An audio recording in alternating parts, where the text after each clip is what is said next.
Purpose ng pain is para makasustain tayo. Kasi parang training ito.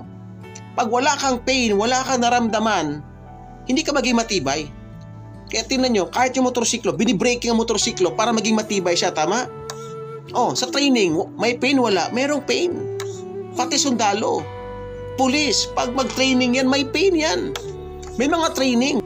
May purpose ang Diyos. Bakit hinahayaan niya na may mangyayaring masakit sa buhay natin?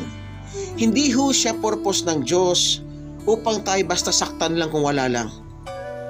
May purpose po siya dahil diyan ka pinapatibay ng Diyos. Diyan minumold ng Panginoon ang iyong hope.